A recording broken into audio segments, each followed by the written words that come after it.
He told his parents the night before, I'm feeling sick, I'm just going to take a nap, I'm going to sleep in late and don't come and bother me, I want to sleep a long time, don't bother me, and you can come and see me tomorrow afternoon. But 2, 3 in the morning he got up and he ran off. Pardon Gurudev. So Jagannath is like that. Oh Lakshmi Devi, now I'm tired, now let me rest, don't come and disturb me, and I'm going to now rest. Hari Sayan. But really what is he doing at that time? Immediately he runs to Braj. And then he performs Guru Purnima, festival starts then, Chaturmasya comes, after Sayana Kadashi, then Guru Purnima comes, then Baladev Purnima comes, Krishna Janmashtami comes, Radhastami comes, Anukut Mahamotsava comes, Dipavali comes, Sadat Purnim comes, all these festival days of the Acharyas come. So during that time, Jagannath is present, happily engaged in Braj Leela with the Brijavasis, and externally he's showing, no, I am resting now. Ananta Padmanabha, I'm only sleeping. We see Lord Vishnu is always showing that, oh, I'm just sleeping. Why? Because inside he is only absorbed in Yoga Nidra, meditating upon his own pastimes with his beloved associates. So the sadhu is like that. Externally they appear to be dull and asleep to material conditioned souls. Oh, sadhus don't know how to do anything, sadhus are ignorant, sadhus are foolish, sadhus aren't engaged in material, social work, then they're not a proper saint. But sadhus aren't interested in these things. They want to be absorbed in Krishna Lila and Krishna Seva.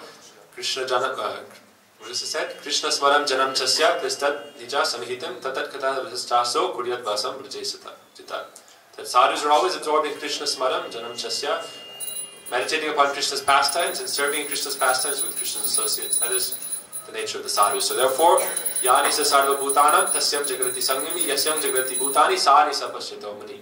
So the next verse describes how, even when we're in the developing stage in bhakti, we should try to restrain our senses from acting upon their desires. So Krishna says, this is verse 70, Apuryamanam achala pradishtam samudramapa pravishanti atva tadva kamayam pravishanti sarve sa shantim apnati nakama kami. It's a very nice verse.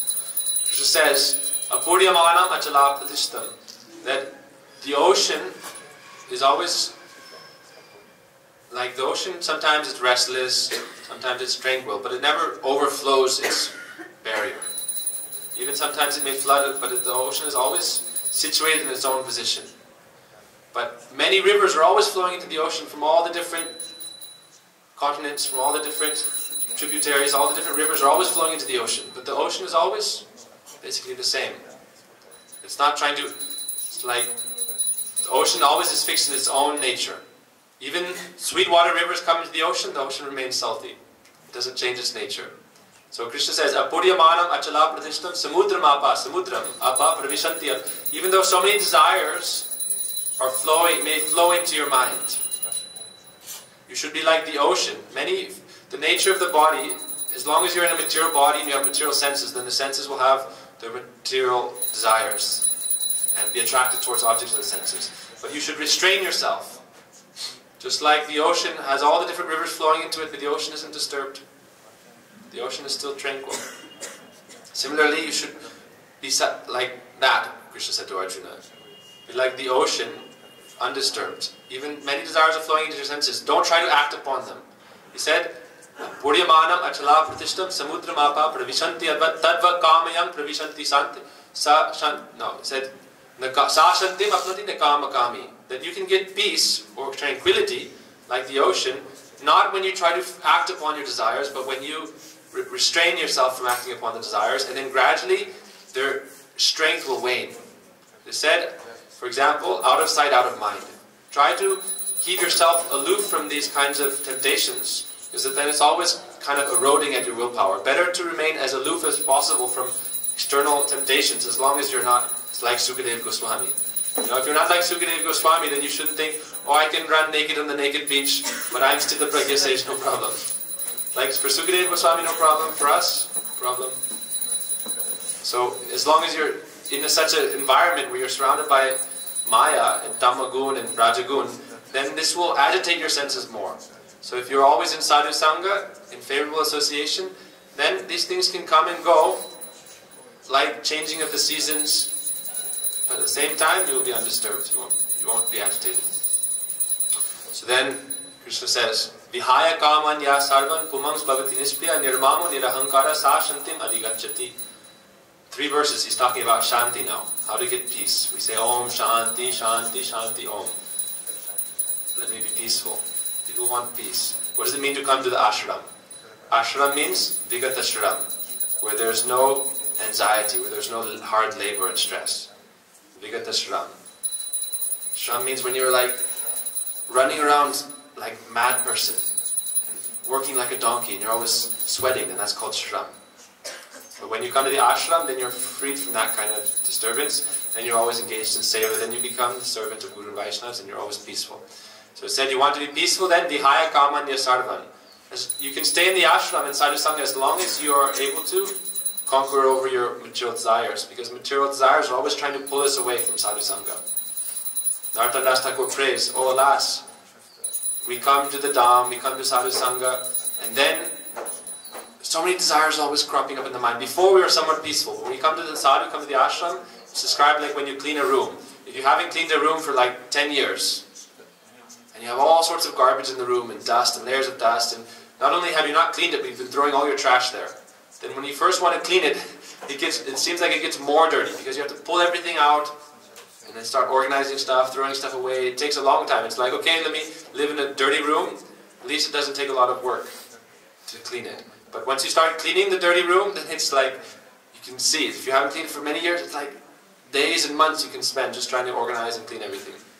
It said like, in a jungle, there's many animals living in different caves and nests, holes in trees. But when a forest fire starts, then all the animals start running out of the jungle. And they start running helter-skelter, then you see so many different animals. As long as there's no forest fire, then it's somewhat peaceful. So this is what happens when you come to sadhu sangha in the dham. It's like first you come, and then all these material desires that have been with you as samskars for many lifetimes in different forms of karma, samskars, impressions.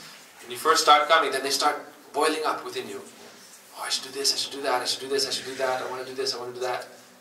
And you think, oh, I'll fulfill that desire, but then you start doing that, then I have another desire, then I'll do this, then I go to do that. And these desires are endless, like waves in the ocean, one after another, one after another. But this is the nature of, okay, you're coming to sadhu, then it's like, the sadhus are very quickly burning up your karma. It's like if you have a huge mountain of cotton and you light it on fire.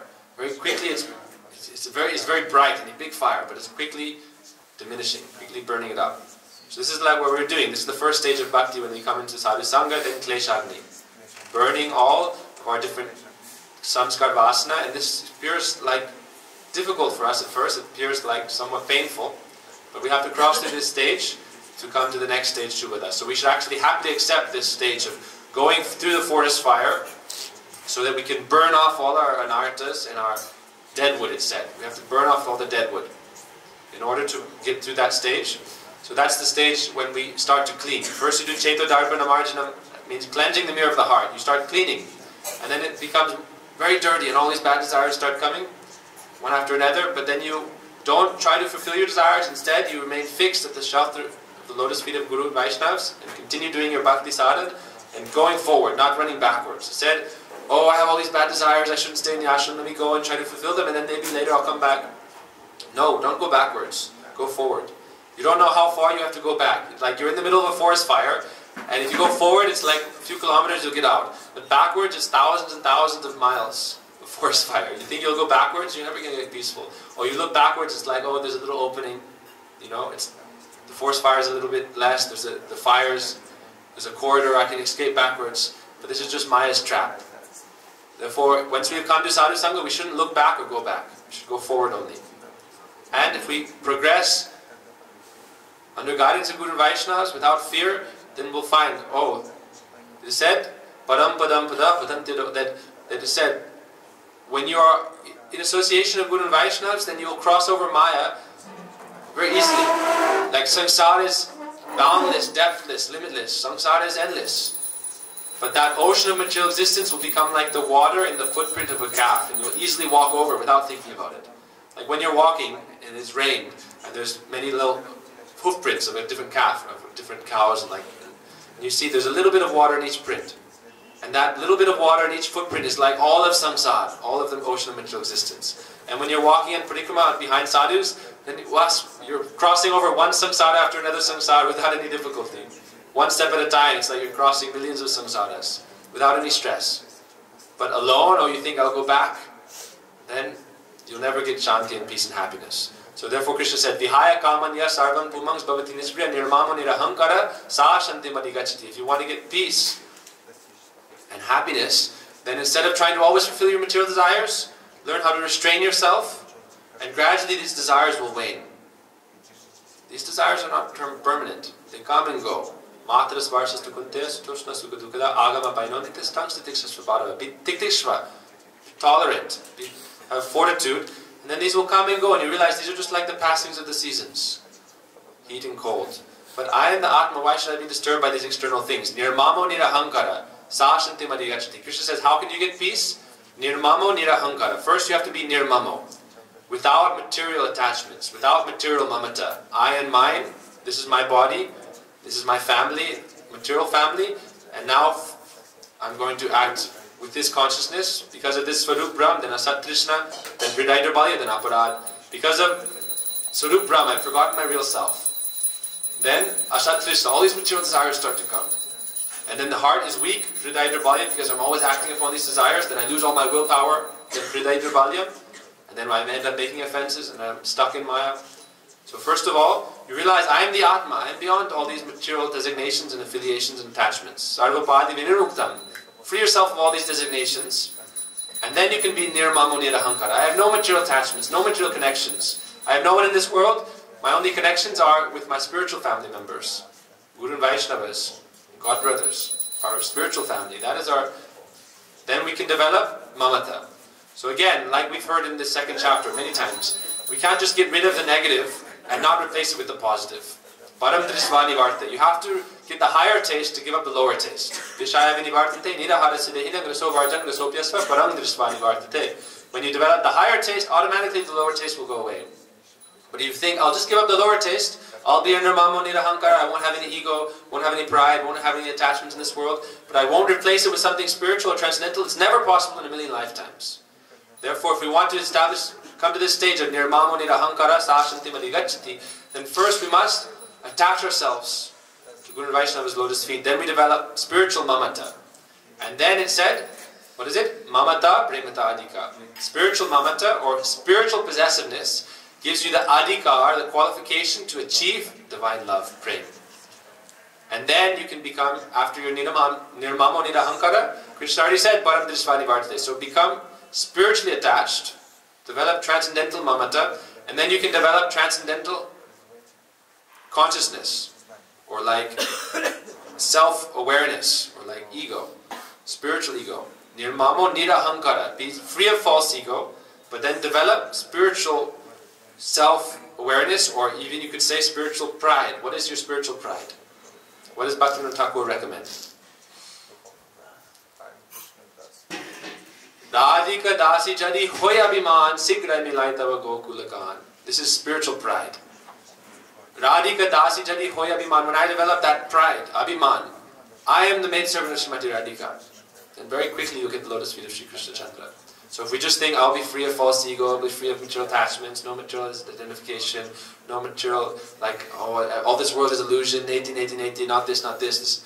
This world is all illusion and false. But if we don't develop spiritual attachment, spiritual ahankar, then we'll never get the state of stita pragya, or peace and satisfaction, and this transcendental position.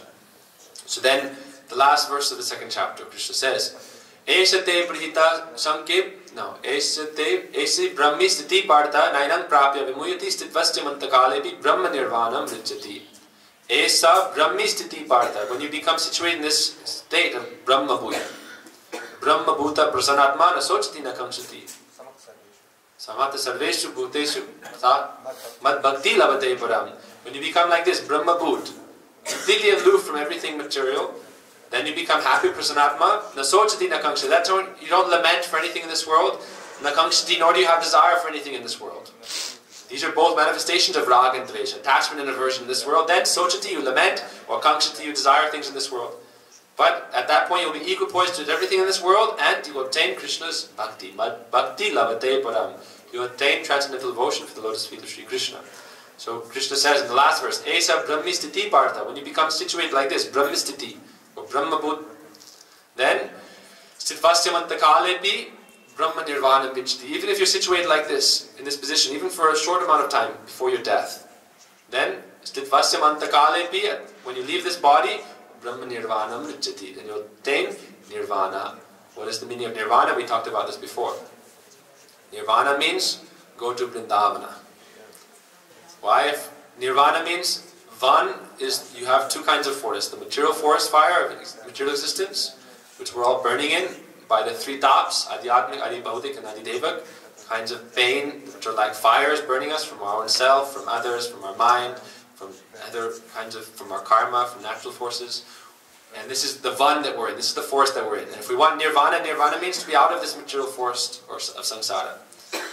So if we want to get out of this forest, again, we must go to the spiritual forest. That's why Prahlad Maharaj said to his father, he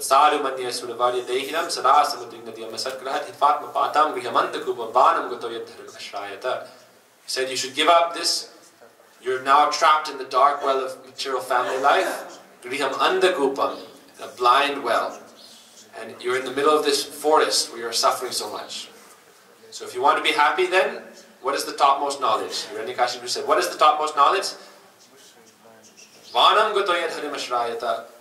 Go to the forest where Lord Hari is present and worship Him. Go to Sri Vrindavan Dham. So with that we conclude. Second chapter of Srimad Bhagavad Gita. Now we'll hear for 15 or 20 minutes about Sri Narahari Seva Prabhu. So he was a very dear disciple of Srila Bhaktisiddhanta Prabhupada. He was one of the first disciples. It said that Paramananda Prabhu, Narahari Prabhu, and then Vinod Prabhu, Param Gurudev. They were like the first three that came. And Paramananda Prabhu and Narahari Prabhu came first. Narahari Prabhu was completely niskinchana kinchan. He was completely like, niskinchana kinchan means completely devoid of any false pride or attachments, or they didn't have any possessions. They were completely focused in bhajan. He said, Niskinchanasya Bhagavat Bhajanam Bhagavan Makosya. If you want to get Bhagavad Bhakti, you should develop this mood of being Niskinchan. Because what is Niskinchan? Kinchan means all these wants and desires and needs. Niskinchan means to be free of all these external wants and needs. Sri Rupa Goswami Maharaj would say, as soon as you start to, oh, I need this for my bhakti. Oh, I need a heater. Oh, I need a hot. I need this. I need that. And you start fulfilling your material desires, then these only get bigger and bigger and bigger. But if you can restrain yourselves, like we heard in the Gita, what is the need for all these things? How long am I in this world? Let me engage all my mind and energy in Krishna Bhakti. The mind is very fickle. And it said the mind is the cause of liberation or the cause of bondage. And the mind is the best friend or the worst enemy. So depending on how if you're the slave of your mind, or the dictates of your mind, then it's your worst enemy. And if you've controlled your mind, then it's your greatest friend. So when you come to the position of being niskinchan, then your mind is your friend. Then you engage your mind properly in bhakti yoga, in proper buddhi yoga. So this Narahari Seva Prabhu was completely niskinchan. We can see pictures of him. He was wearing just a very small cloth, and he was very humble. He never took any position. And he was the mother of the Gaudiya Math. He said that when anyone would come to the Gaudiya Math, he would care for them like a mother. When Bhaktisiddhanta Prabhupada was always very busy in doing his preaching and his Acharya Lila, so many people were coming to the Math, many young boys also coming to the Math, who would take care of them. They had given up home, family and everything. Bhakti Kumar Santa Goswami Maharaj, he came when he was a little boy, 7. When Bhami Goswami Maharaj came, he was a little boy, 8. Who would take care of them all? Narahari Prabhu took care of him. When Srila Gurudev came, Narahari Prabhu took care of him. When anyone would come, he would look after them, give them mosquito net, give them bedding, go if they were ever sick, arrange medicine for them. He was always looking after everyone. Not only the people in the mud, but everyone in Mayapur also. He was like, everyone would call him like Baba. It said like Sanatana Goswami was considered the father, or like Bada Baba in Braj. Everyone knew Sanatana Goswami and had great love for Sanatana Goswami. Bada Baba and Chota Baba. And Sanatana Goswami was had close friendship with all the different villagers. Why? It said they are the Brajavasis. We should have some kind of honor and friendship. It said that, what does Raghunath Das Goswami say? That when he prays to his mind, he said, what's the first verse of Manashiksha? Guru goste gostaleshu sujane pusuragane. That you should have honor for not only the sadhus, the Vaishnavas, but also the honest sajjan people, like sajjan. You should have honor for all these kinds of people, also those who reside in the Dham, all the Brahmins, have honor for everyone. And in a way that you're helping everyone, not that you're spending time with people that in a way that's like engaged in Maya. You know, you go and you ask about their spiritual welfare, but also Sanatana Goswami would go everywhere and ask about, oh, how is your family? Oh, is anyone sick? Oh, you should come, you know, you should come to the temple, come see Thakurji, come for this festival. They would invite them, but always in a genuine way with so much love and affection, because people are very intelligent. They know if you're trying to trick or cheat them. You know, so with great integrity and honesty, they would go everywhere and serve everyone. So Narahari Prabhu was described to be like Sanatana Goswami in that way. He would always go to everyone, he would do bhiksha, and always speak sweetly with everyone, ask about their welfare, and also like serve them, help them. To everyone, in the mat, outside the mat. And Prabhupada gave him all responsibility to serve the matvasis like a mother. So he was described to be like the mother of the mat. And his name was given Seva Vigraha Prabhu. Means the embodiment of service. Narahari Seva Vigraha Prabhu. Bhaktisiddhanta Prabhupada gave him this title. Means he's the very embodiment of service. Like Prabhuji also was given that name by Srila Gurudev, Seva Ratna, the jewel of service. So we see Prabhuji is also similar in many ways to Narahari Seva Vigraha Prabhu. How completing his kinchana kinchan, not wanting any external position, not taking any high position like sannyas or big guru or anything like that, always in the mood of being the servant. Very similar actually. It really has many characteristics of Srila Goswami Maharaj, Vamana Goswami Maharaj, Srila Gurudev and Narahari Prabhu. We see like Narahari Prabhu didn't want any kind of position or any like high position or authority or anything, only serving. Prabhuji says like, I am the servant only of the mat. Whenever anyone asks him, he just says, I'm just the servant. Not only the servant of this generation, but he said, I'm the servant of like 4 generations. Like the house servant, he says. Not the servant, the house servant. Like we may have this abhiman, I'm the servant, I'm the das. There's one kind of pride also. I am the das, I'm the guru's servant, I'm God's servant. Prabhuji said, I'm just the house servant. Like, you know, like in a kingdom, or there's a king, right, in the palace.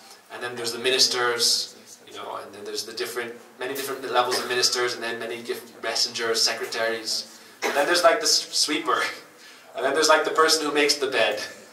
You know, makes the bed for the prince, you know, and brings them their like meals, you know, like a nursemaid also, like Datri Uchitam. Someone who's just doing the most menial and humble services. Cleaning, like Srila Goswami Maharaj. Every Navadip Parikrama, sometimes Gurudev would say, where's Srila Goswami Maharaj? It's time for him to give Gita, time for class. And everyone would look around, where is he, where is he? And they searched everywhere, they couldn't find him. Finally someone went to the bathroom and they saw him there cleaning the bathroom. He said, oh, the bathroom is dirty, I need to clean it. And in Navadip Parikrama there's like 15,000 people, and so there's a rows of bathrooms, like 100 bathrooms, and he was going one by one cleaning all the bathrooms. He said, oh, I can't come to class tonight, I'm busy cleaning the bathrooms. This is the mood of the Vaishnavas. They don't have any pride. Gurudev said, I want my devotees, my brahmacharis, to know how to mend a shoe and how to give Harikatha before 10,000 people, both. And you should never have ego thinking one is higher than the other. This is both seva. Sweeping the temple and giving Harikatha to 10,000 people is equal service. You should not think one is greater than another. You should have the mood that whatever is necessary to be done, I will do that. I will always be looking what is the most important service that needs to be done. Kinkar means what to do. A kinkar means like kinkari. We want to become Radharani's kinkaris or Guru's kinkar.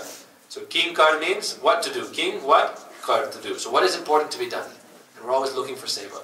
So we see Srila Goswami Maharaj was like that. What seva can be done? Prabhupada is also like that. He said, I am just the house servant. I have been serving the disciples of Bhaktisiddhanta Prabhupada when he was in Mathura from early 70s. Many disciples of Bhaktisiddhanta Prabhupada were there, like Nrsimha Maharaj. So many different Maharajas, like Vamana Goswami Maharaj's uncle. Many other, like Ranga Baba. Many different devotees come and go. It's said that during Kartik Parikrama, many Vaishnavas would come who were grahastas. And Gurudev was so niskinchan also that he would give them his own room to sleep in. Because in Mathura we see the mat, it's like a small mat. Even in our like later years, remember Prabhu, like 700-800 people would stay in that little mat. In the stairs, in the courtyards, on all the different floors, on the roof. Like when you try to go to the bathroom at night, it's like going through a spider web of mosquito lines. You know, the mosquito nets are all tied up to one hook to another hook and tied up to each other. And trying to go to the bathroom, you have to duck under one, get a flashlight, and you don't want to shine the light in anyone's eyes. So usually you're crawling under one, and then it's like going through a maze of a spider web or something. And there would be so many Vaishnavas that Gurudev would give his own room to Vaishnavas to stay in. 5, 10 Vaishnavas would stay in Gurudev. Gurudev was staying in a small room, much smaller than our rooms we have now. We think, oh, I need a bigger room, oh, I need light in my room, oh, I need a bathroom. Gurudev didn't have a bathroom. Gurudev didn't complain for like 20, 30 years. Gurudev stayed in Mathura since 1954, and Prabhuji made his room upstairs in the like the mid-2000s when he was preaching. And Gurudev didn't want it at first. When Gurudev came back from Prachar, Prabhuji showed him the room. And Gurudev showed some man lila, like, oh, why you made me this nice room, opulent room, people were criticized. He said, I won't stay there, I'll never stay there. And he stopped talking with Prabhuji for some time, and he was staying downstairs. And then anyhow, like after a few weeks, then Gurudev moved upstairs. And that was the first time he had a room with a bathroom. So you can imagine, more than like 50 years, Gurudev was staying in this little room, no light, no bathroom. And not only that, but he would let 5 or 10 other people stay in his room with him. Nighttime, Gurudev would sleep outside. They would bring the bed outside, and the brahmacharis would. There was no fans, no money to run the fans. So the brahmacharis would, and they had no mosquito nets also. So the brahmacharis would fan through the Gurudev, so the mosquitoes wouldn't bite him, and so it wouldn't be so hot. Also, even when they had him, why are you fasting? Are you angry with us? Prasad.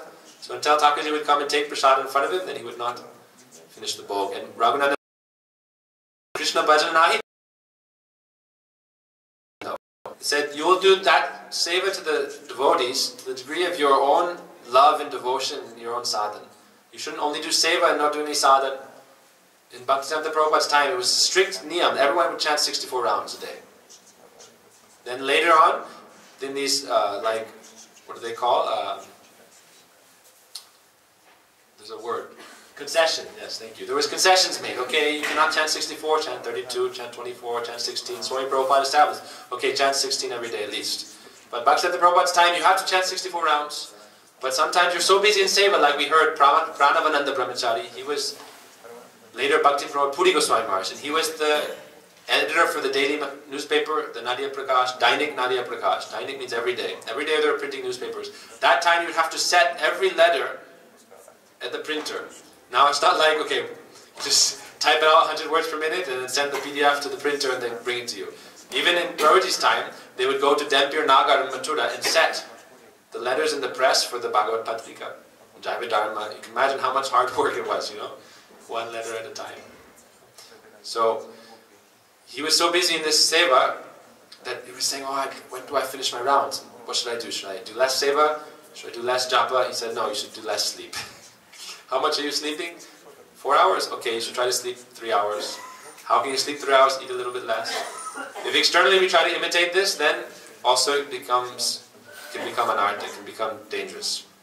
Krishna says in the Gita, Yukta hara viharasya, Yukta chestasya karmasu, Yukta svapna vabodhasya, Yoga bhavati dukkha. If you want to achieve yoga and freedom from suffering, dukkha, then Yukta hara vihara, Yukta chestasya karmasu, Yukta svapna vabodhasya, Yoga bhavati dukkha. Krishna said, everything should be appropriate, yukta, like yukta vairagya. You should eat the appropriate amount, sleep the appropriate amount, do appropriate kinds of seva, karma, everything. And then you can achieve yoga. So if you externally try to artificially imitate and you're not at that level yet, then it's like pulling a rubber band too tight, it'll snap. So you have to do according to your adhikar also. Guruji said, oh, new bhaktas, what should you do? Take as much prasad as possible and sleep 12 hours a day, no problem. Oh, new brahmacharis, new devotees, at the beginning, oh, I have disturbance, oh, my family, and you're still thinking about your past so much. He said, take as much prasad as possible. And Prabhuji would serve out prasad. He said, oh, you'd give like 10 spoonfuls of kheer, and 5 spoonfuls of halava, and 20 rasgullas, you know, and a paneer sabzi with like half a kilo paneer. So take prasad, more prasad. And then you take a lot of prasad and you can sleep very nicely. And he said, sleep all night like babies. When you're first born, you need to sleep like 12, 14, 15 hours. How many hours? A lot, right? Just go to sleep, you know, and then afterwards you can gradually progress. But Narahari, what did he do?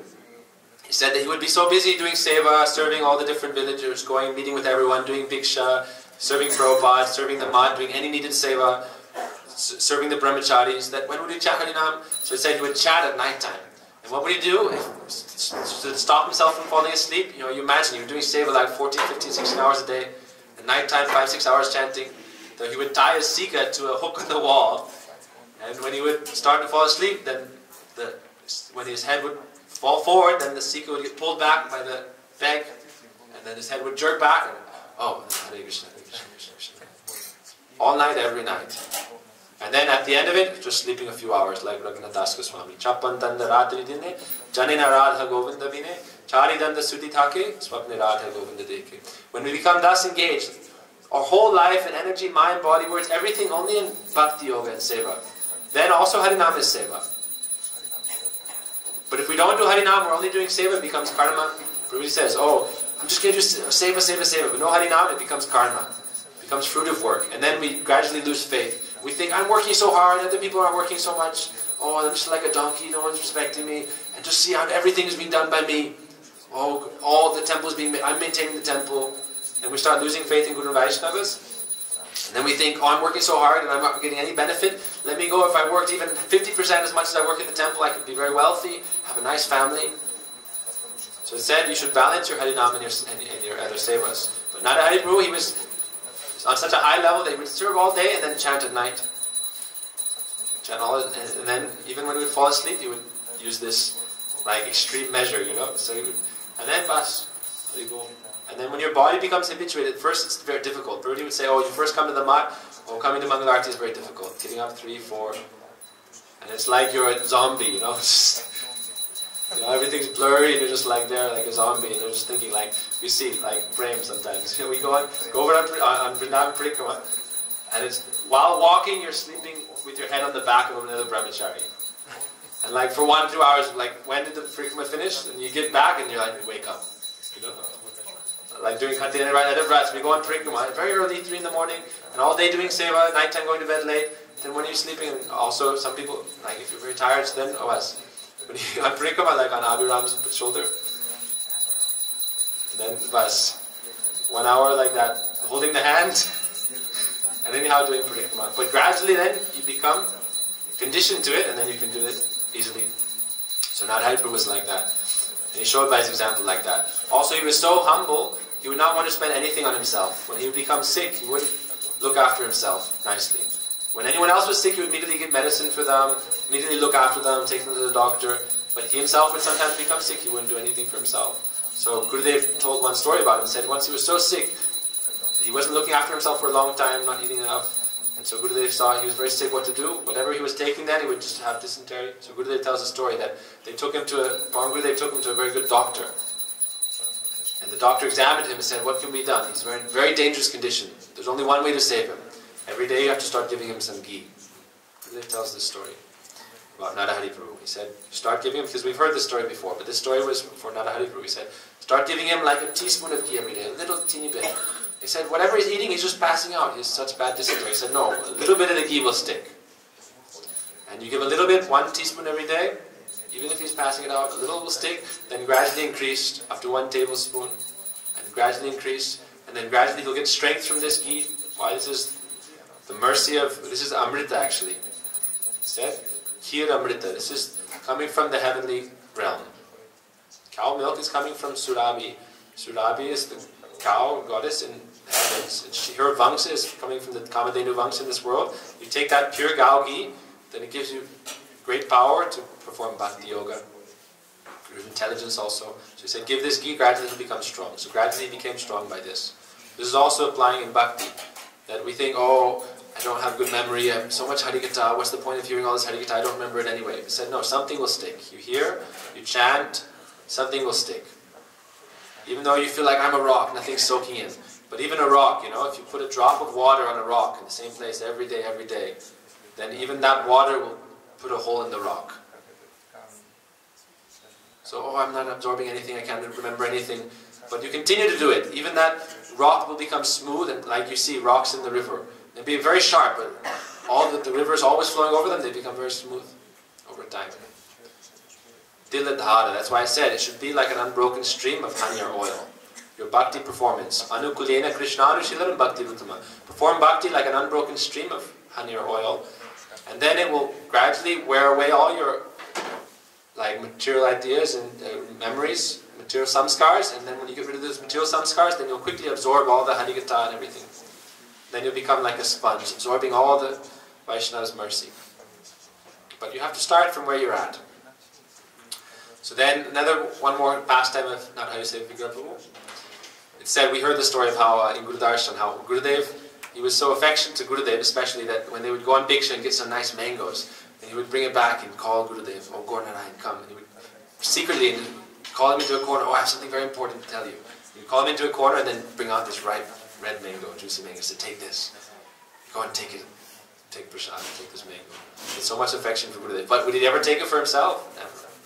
This is the nature of sadhus. For themselves, they're never. Most people think, "Oh, you get something nice? Let me take it." And then if there's a little extra, okay, let me give it to someone I want something from, or I have friendship or love for. But Vaishnavas are the opposite. "Oh, something nice comes, let me give it to the devotees. Let me give it to Thakurji." Prabhu tells one short story. You know this? Tui Vaishnav, Ami Vaishnav, Tui Vaishnav, or Vaishnav Hari, Tin Vaishnav Thakte, Katal Kave Bore. Prabhu tells a story that one time a family man, a grahasta man, he brought home this ripe jackfruit. He gave it to his wife and said, "Oh, I want to serve all the Vaishnavas this jackfruit." She said, "Oh, this jackfruit's not so big. It's a nice big jackfruit, but you should save it and we can have it over a couple of days. Why do you want to give it to everyone?" He said, the wife said, "Ami Vaishnav, I'm a Vaishnav, Tumi Vaishnav, you're a Vaishnav, and Vaishnav Hari, our son is a Vaishnav. Tin Vaishnav Thakte, Katal Kabe Bore." If 3 Vaishnavas are here being served, then what is the need to serve other Vaishnavas? 3 Vaishnavas is already serving Vaishnavas. Said you shouldn't try to serve too many Vaishnavas at once. You may make some aparad. So we can serve me, you, and our son, bas enough. This is ordinary nature. So the sadhus are not like this. Sadhus are opposite. Always serving everyone, not thinking about themselves. So one time, Narahari Prabhu was living in the mud there, later with Param Gurudev.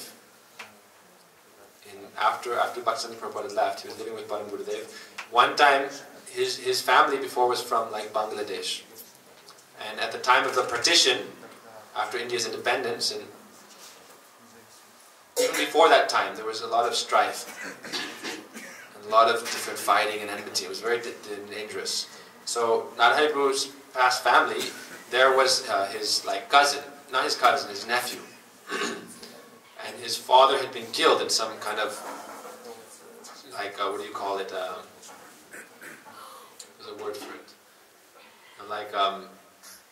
Anyhow, like riots and fighting, you know? Conflict.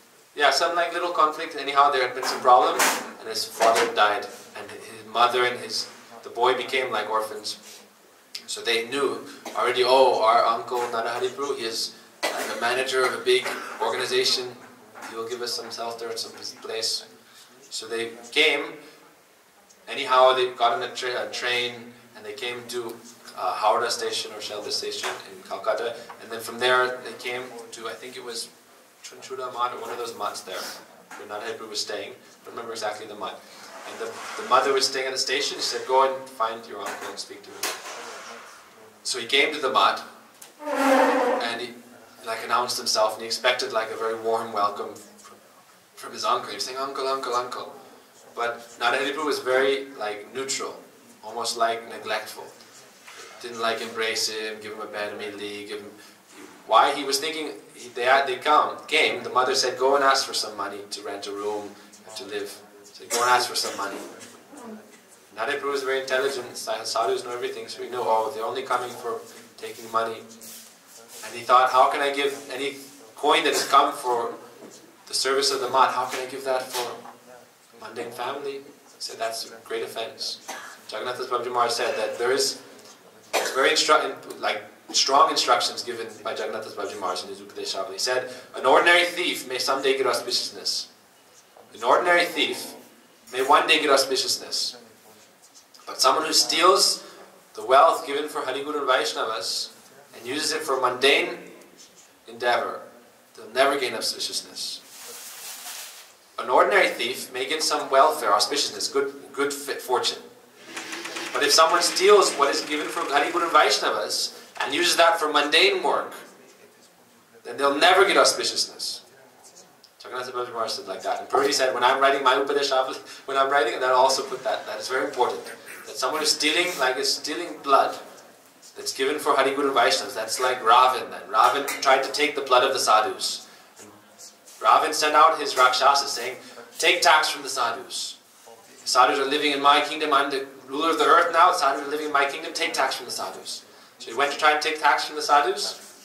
The sadhus said, we have nothing, what can we give you? He She said, give your blood. You're always eating nice fruits and doing so much tapasya. Your blood is very healthy and strong. So they said, okay. They cut up the thighs. The Ravan sent his Rakshasas with golden pots. He said, fill up the pots with blood from the sadhus. So they gave, you never heard this one? So they gave their blood. This is how Sita took birth. They gave their blood and they say, take it back to your Ravan and tell him this blood will be the cause of the destruction of his entire dynasty. All his Lanka. They took this back. At that time, Ravan had gone off on his other conquests. So Mandodari, Ravan's wife, was there, was chief wife, queen.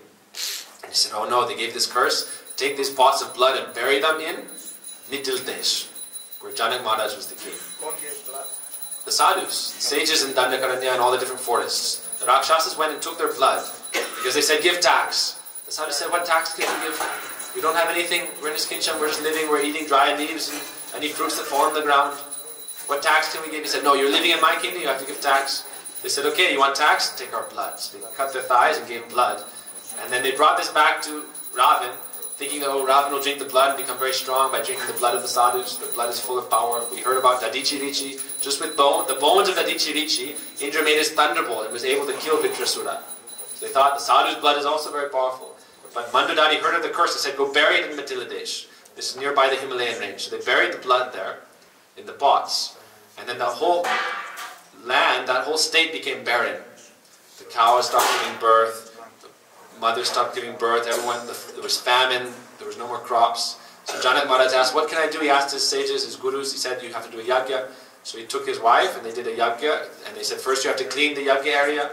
So you have to hook up, for some strange reason, they're always hooking up the wife to the plow because she always does the most work. The wife's in the home. It's like she's maintaining the home, maintaining the husband, maintaining the children, also doing the hardest work. So they made her plow, and then when she was plowing, it said the Sita, the plow, that hook of the plow is called Sita. It became stuck in the earth, and it became stuck to that pot of blood. And then they uncovered it, and they opened it, and there was baby Sita.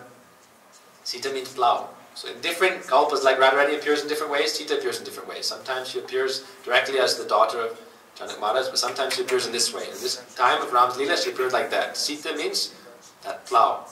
So she appeared like that, and then it said, therefore she is known as the daughter of the sages. And even when Sita was married to Ram, very shortly after their marriage, they went to the forest. Why? She's the daughter of the sages. She has to live in the forest. That's the sages are living in the forest. And even after, she had to do austerity after, for 1 year under the Ashok tree, in the Ashok Vatika garden of Ravan. Fasting, wearing one garment that she was given by Anasurya, which was always pure and clean. Not changing her cloth, not eating. And then after she came back, she had to do the trial by fire twice. After she came back to Ayodhya, very shortly after that again, she went back to the forest. And she stayed in the ashram of Valmiki Rishi for many years, thousands of years. For a long time, and she had her 2 sons, Lav and Kush, there. So she was like Tapasvini there. Why? She was born from the blood of the sages. She was daughter of the sages, so she lived in the forest. Said whatever is going to happen, you can't change your fate. Whatever is going to happen. But what you can do is you can control how you react to it. And you can influence your future, like your karma. So anyhow, so I wasn't going to go long into that story, but the point was that this boy came and his mother had sent him to get money from Narahari to get a house to stay. They had nowhere to stay then. They had fled from Bangladesh. They didn't want to live like the Jupajopli shacks where all the refugees were staying. So they thought, oh, Narahari is the manager. They thought he's the director of this big organization, so many different mutts.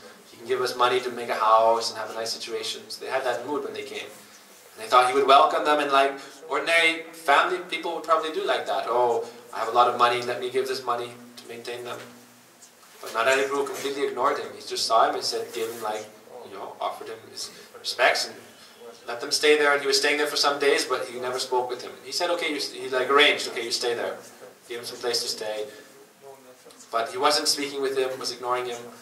And he began to cry one day. He was very sad and he was crying. And Param Gurudev saw him crying. And Param Gurudev came to him. He said, oh, what is the problem? And then he told him, oh, I've come to see my uncle. My father just died from this communal strife. I think that's the word, communal strife. Like fighting in the community. And we're in this very difficult circumstances. I just want some money so we can get some rand and get some position. He's ignoring me completely. What should I do? So Param Gurudev was very compassionate and he gave him a little bit to go and start. Param Gurudev gave because there's no family attachment there. he's giving, he's doing his, like, he knows, he's also, at that time, Prabhu Gurudev is like the guru of that samiti. They had already started this Vedanta samiti, I think. So Prabhu Gurudev gave him something and sent him off. But he said, why did my father ignore, why did my uncle ignore me? Narahari Prabhu, he's my uncle, why did he ignore me? He said, oh, you came thinking he is your mundane family member. You didn't come thinking he is Vaishnava. You didn't come praying, oh, hey Vaishnava Thakurat Hoya Rasagore Dasi Kurunakori. You didn't come, oh, Vaishnava Mahajan, oh, please help me. You didn't come thinking, oh, I'll stay in the mud, live like a brahmachari and do seva. You're thinking, oh, how can I come to my material family member, my uncle? You're not thinking he is a sadhu. You're just thinking he is like, okay, he's living like a monk in the ashram, but he must have a lot of wealth, he can give something to me. So because you have this dehatma buddhi mentality towards the sadhu, like he's your ordinary family member, like an ordinary person, then you could not get his mercy. So Param Gurudev then began preaching to him nicely, and they said later on, even because of Param Gurudev's help, then later on that family became favorable to the mat and helped also a lot. Param Gurudev helped them get some situation, but Narahari Prabhu completely neglected him. So he said, we see the nature of the sadhus. On one hand, they're serving everyone, then why didn't they serve his nephew? He said, because as long as we have this material attachment for family, this comes from I and mine. First, this is myself, this body, that's false sense of identity, and then what's in relation to the self is mine, and I should work and serve that, but we don't have this mood, Vasudeva Kutumbakam, the whole world is family of God, and I should serve everyone equally. I shouldn't have some special, like, oh, I mean, this is my family member, I'll serve them day and night. But what about all the other creatures in the world that are God's children? Then, as a sadhu, if we are serving family members, but not serving everyone equally, then this is becoming like a hypocrite. Nitya chara suchide. Krishna says, you are then a hypocrite. You should serve everyone. We see Prabhuji was very strict with his family. Like when they come, they try to speak with them, try to meet with them. Prabhuji, like I've seen many times, it's very heartbreaking even. Because they're so sweet Vaishnavas also. His mother especially, such sweet Vaishnavas, but they'll wait outside for hours to see Prabhuji in his room, and then he gets up, just walks past, goes upstairs. Never even meets and talks. Gurudev was similar. When we heard how when his daughters came, also when his brother came, Gurudev was very neutral. They came and they said, oh, I want a place to stay. And Gurudev said, oh, you can find some. There's many ashrams nearby, there's many hotels nearby, you can stay there. Gurudev was always very strong like that. He said, why? That day I came to the mat, then Guru is my mother, Guru is my father, Guru is my life and soul. He said, Pitana sasyat, swatanona sasyat. That unless they can liberate us from Maya, then they are not our father, mother, parent, they are not worthy of that position or title. That is Krishna and Guru. And when we surrender ourselves to Guru and Krishna, we cut off all other attachments and ties. Then sarvasya tomar charanasapya. I offer everything at your lotus feet. Then when Guru sees that dedication, then Guru embraces us, accepts us, and then accepts us into his family. Then we become part of his spiritual family. And then everyone has auspiciousness. It said that family, Kula Vaishnava Dinagri, that family in which a Vaishnava is born, is described to be the most successful family possible.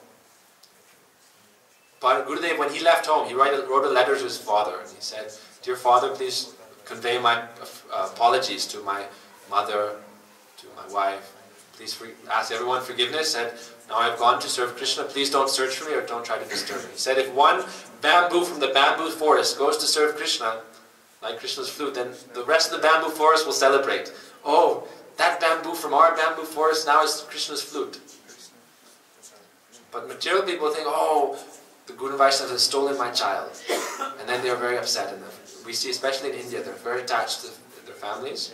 And again, they'll try to take them back. We see with Sri Vikram Goswami Maharaj, with Sri Gurudev, all the different Prabhuji, again and again they try to bring them back to their family. They're very attached. In the West, it's even a little bit less. But Vaishnavas, they see, oh, how fortunate it is. Like Bhami Goswami Maharaj's mother was very happy when he came and joined the mat. His father wasn't as happy, but the mother was very happy. Why? She was also a sadhu. So she was very happy. Oh, now my son is going to attain the success of his life. So there's so many wonderful pastimes. Narahari Prabhu, we'll hear more about him tonight. No need to hear about his disappearance now. Hear about his wonderful pastimes. We pray to Narahari Seva Prabhu that we may also develop Seva Vritti, mood of service, and a mood of serving everyone. It said, Hoi Ben Hoi Jain Prabhu Jata Das. Sabara Charanavanda Dhamte Kurigras. Holding straw in between my teeth, I pray at the lotus feet of all Vaishnavas, past, present, and future. Those who will come to be. Not only that, in whatever place they may be born, whatever country they may be. Right? Jai Deshe. How's it go? No. Gaurangiragan, yes. Wherever the associates of Mahaprabhu may appear, offer pranam to all of them. The Vaishnavas of past, present, and future. So we pray to Narahari Guru that we can have this mood of honor towards all Vaishnavas, past, present, future, and a mood to serve them all. We pray to him that we can develop this mamata for Guru and Vaishnavas and their seva. Hare Krishna.